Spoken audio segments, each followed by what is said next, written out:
Okay, I'm going to talk about the movie The Coffee Table. It's a Spanish movie from 2022 that I just kind of got turned on to. I heard it's really dark and really twisted. And so when I started watching it, about half hour in, I'm like, oh yeah, this is pretty bad. I had to stop it. And because I wanted to watch it with somebody else, because I didn't want to do it. Not that I was scared, but it's like I wanted to share this burden that this movie was having on me with somebody else. So I didn't think Tara or PJ or Emma would be interested in this thing at all. I didn't want to subject them to that. But the following day, my oldest daughter Kaiya was going to be coming home for Thanksgiving, and so I thought I would watch it with her because she's usually down for that sort of thing. She's got a affinity for the macabre, that sort of things, dark humor. So we watched the movie Coffee Table, and we're going to talk about it. It's free on Tubi, and you can rent it for like $3 from Amazon, which is what I did. I was watching it free at first, and then I realized it's one of those movies that the tension just builds and builds, and you don't need like Jake from State Farm popping up in random spots. So if you haven't seen the movie, I suggest watching it without having any idea what it's about, and just go into it blind. Kai and I are going to talk about it. We're going to spoil it and stuff. So there you go there. So without any further ado, my daughter Kaiya and I will discuss The Coffee Table.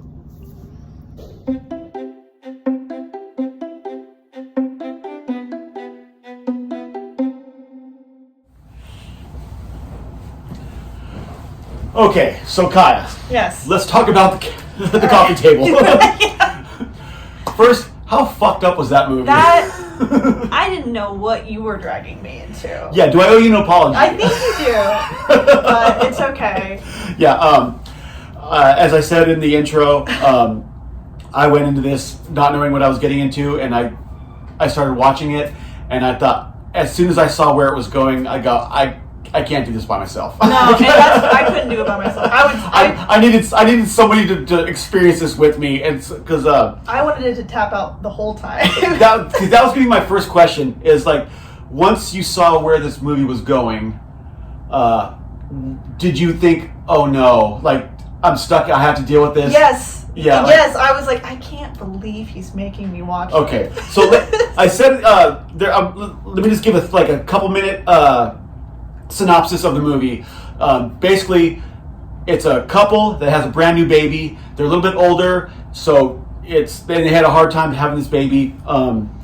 They're having struggles, as couples do, probably with stress and whatnot of having a newborn baby. She leaves the baby with the husband to go to the store to get away. We'll back up a little bit. They have this coffee table that they just bought.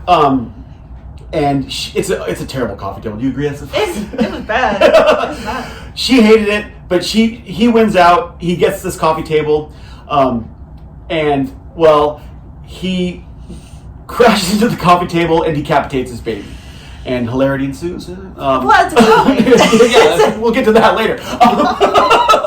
So anyway, kills the baby, decapitates the baby, and the whole movie is basically the tension that builds with the wife coming home and him trying to not let her know that this baby is dead. There's stuff with the neighbors. It's just the tension to this thing is just unbearable at times. To the point where she finds out and everybody dies in the end. So let's talk. So you said, at what point was there some dread impending with just there being a baby in the movie? You knew because you knew that this was gonna. You knew this wasn't gonna be a fun ride. No, I didn't think that would be sort of the kicking off point. Okay. I was expecting very much more like a metaphorical, the coffee table represents their failing marriage, but no, the coffee table is just what happens to the baby. Yes. Now the baby gets decapitated. I didn't realize that at first. Yeah. Because if you read the synopsis, it tells you right that the baby was decapitated, but it wasn't until later when the movie does a good job of like, it's not gory. No, you don't see. You don't see any anything. of it, which thank God. They leave your imagination. Like the only gory part of this movie is where he's pulling the glass out of his hands. Yeah. Everything else is just it's leaving to your imagination, which it's worse. Well, it's worse. Yes. But they keep. Now that I think about it, they keep showing that pane of glass that was a lovely little baby guillotine size. Yes. With all the blood on it. No question. You don't see it, but no questions about what happened to that baby. No. Well, here's the thing that I had is he takes the baby and puts it in the crib, and you see him change the diaper, which I thought was very bizarre. So like that was disturbing to me. I assumed the baby was dead, the way he was pulling the glass out of his hands. But at one point I was kind of hoping and fearing that you'd hear from the baby monitor the baby was still alive. And I thought I thought that could be good and worse. Like because you just assumed that you'd have a cut up baby here. Yeah, I didn't fully expect no head on that baby. No. And they do a good job of not showing that. Later you do see the baby's head under the but you chair. don't see the details. You know what it is. But you know what it is. You know what it is. A nightmare. This whole movie made me feel like I was in on something horrible. Yes. Did it do that to I you was as well? like keeping a secret. Yes. Yes. Because the tension builds with mom coming home, and then mom comes home, and he's trying to keep her out of the room. Yes. And you don't want her to know, but you know she's gonna know. No, she's gonna find out. And like, because I'll tell you one thing, just having a newborn baby is a horror in itself. Like, because they go the first time they sleep through the night, and you wake up and you slept long. You assume that they're dead. And so any baby that's like asleep for more than an hour and you haven't heard from it, you're gonna be running in there. So you knew mom was gonna find out at some point. And so but you don't want her to know, but she's going to know. And which leads me to, how did you feel about how Jesus, the father, handled the whole situation? Obviously, you think, he should tell her, or something. Yes. But, I get it. I get why he didn't. I totally understand. Because they really do make a point of letting you know how difficult it was for her to get pregnant. Yes. And this was going to be their only baby. The stakes were really high. Yeah, stakes are high. And so it's she's going to be devastated. Yes. And he's trying to keep her from that, which does that make Jesus a sympathetic character or a monster? He's not a monster. He's very sympathetic, I think, because he's not okay with any of this. The whole time he is just nightmare. He's having the worst time of his life. Now, one direction I thought it was going to go was when she comes home, they show the balcony, and they show him with the knife.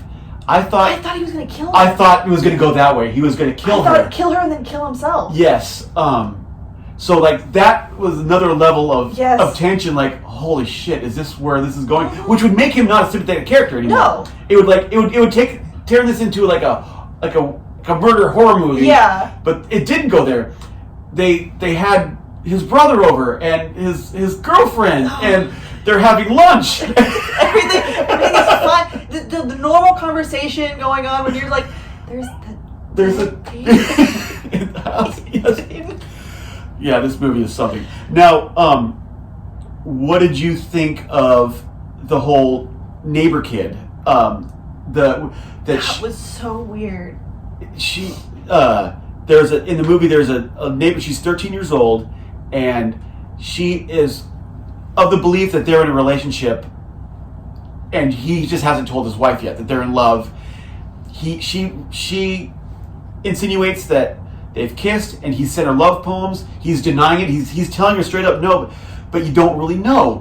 You don't really know if it's something that. I think it just adds a whole nother level of just ugh to the whole movie.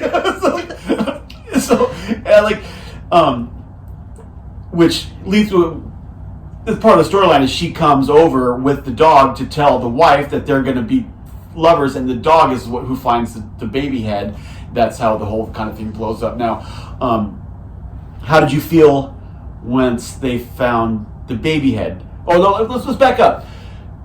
He tells his brother, like they go and the brother now has the burden of this dead baby. I kind of felt relief at that point. I was like, he's gonna save us. Yes, he's gonna help us. I don't like have us, okay, now I'm out of this now. Like, yeah, like I don't have to deal with this. I don't have to deal with this. Like, you guys, this is your problem now. Like, let me think. Like, let me figure out. I'm like, he's gonna deal with this. He's gonna solve this problem for us. I don't have to worry about this anymore. I felt the same way. That was the moment of release. And then, of course, the movie goes to the end. I felt like a bystander from then on out. Yeah. Okay. We're in the same thing. So. Hands free. I'm good. Okay, yeah. This movie, I tell you. The Spanish subtitles. I don't usually watch a whole lot, but it didn't bother me at all. I did not. No, not at all.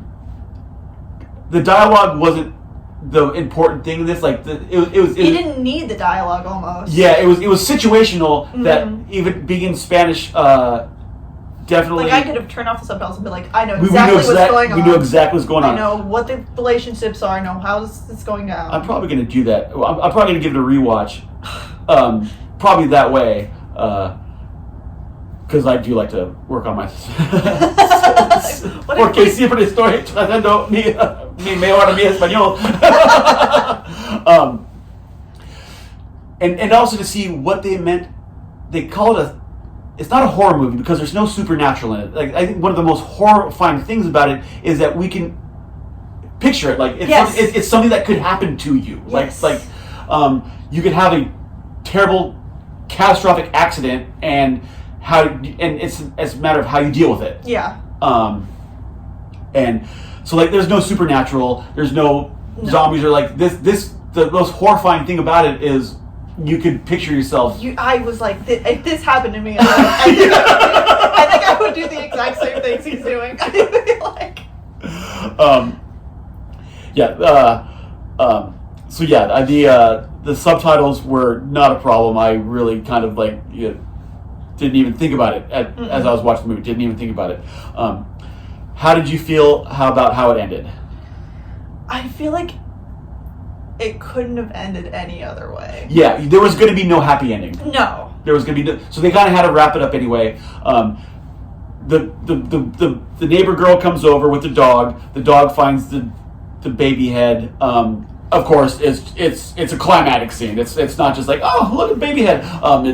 And you see Maria, the mom, go out to the balcony, and then she's not on the balcony anymore, so you know she's jumped off. Then they go to the aftermath of the on the street with the police, and you learn that that Jesus has jumped off as well. The girl has had a panic attack. Now I thought the brother in the cop car just saying coffee table was maybe a little like okay. Well, that's where like the black comedy, I think, sort of. Yeah. It sort of is makes itself more visible, you know? Yeah. I think I'm gonna rewatch it. No, like I can't be horrified and shocked anymore because like I know what's going on and try to find the other because what's like the dog finding the baby head, that could be, I guess, funny in a way. Well, I think it's more like how everything that is how it's set up, the part of it would be a comedy like in any other situation. Like, oh, don't let her come in. Oh yeah, like the secret, but secret is his dead baby. yeah, like he's hiding that. Like he's hiding a Christmas present that was Yeah, but Like in any other scenario would be like played for laughs. But you put you put a dead baby. But it's the dead baby. and then and it just makes it worse. It makes a very dark comedy. It's very funny, but you will not laugh a single time. No, okay, that's good. Okay. So one thing I did notice is that the whole thing takes place, other than the furniture store and the supermarket, those little things, the whole thing takes place inside the apartment. So this could be adapted for stage, couldn't it? Jeez. Are we looking for Coffee Table the musical or something? Maybe not a musical. But it'll be one of those like adapted at like a college, like, in one of those like black boxes. Yes, yes. You go and you're like, what the hell did I just watch? So to wrap this up, this is more your genre. That's why I dragged you into this movie. Give me some recommendations of other movies that will make you feel that way, so I can avoid them. Okay. Well, the one that I was thinking of when you presented this question to me, the one movie that I was like made me feel sort of the same way was Funny Games. Funny Games. Funny Games. It's this from the 90s, and then they made a remake. It's a home invasion. These two guys, they come in, they take this family hostage, and just terrible things. Okay. But the bit of it is that you feel like you were pulled in, because one of the guys, he'll turn to the camera and be like, well, what do you think? You think they're gonna live at the end? Oh, see, where you're like, you're in on this with us. That's the trope, and that's like, because that's we felt like we were in on it with. I know you're betting on them, but I'm betting they're not gonna live. Okay. By the end of this. All right. And you're like, I'm a part of this now. I feel dared to watch that now. Yeah. So. that's how I got into this movie. The mom is like looking. They kill the dog. She's looking for the dog. He turns and looks at the camera. Okay. I'm just like, no, you don't make me a part of this. Like, you're watching this because of what we're gonna do. You know this movie. It's a home invasion movie. You know what we're gonna do. Okay, well, I haven't heard of that one, but now I feel dared to watch it, so I will let you know. That's the only other movie I could think of that made me feel like that same like dread and being like, I'm in on this and I don't want to be. Okay, so 1 to 5 shards of glass. What do you give this one? I mean, for what it wanted to do, it did perfectly. So I guess 5 shards of glass. 5 shards of glass. I would give it 4 shards of glass because I feel that I could go back and watch it again. Maybe because I did watch the brutal part twice, because I watched it and I stopped watching it and then I watched it again. So I think maybe that's what got like. So yeah, let's say 4.5 shards of glass for me. 4.5 shards. Okay. Well, anyway, thank you, Kaiya. This was fun. I appreciate you doing this with me. I appreciate somebody else with me that's watched this movie. I couldn't have done it on my own. One more question. Do you forgive me for making you watch Blair Witch when you were like 9? I think it scarred my psyche forever, so yes, I forgive you. And here we are. Okay. Thanks, Kaiya.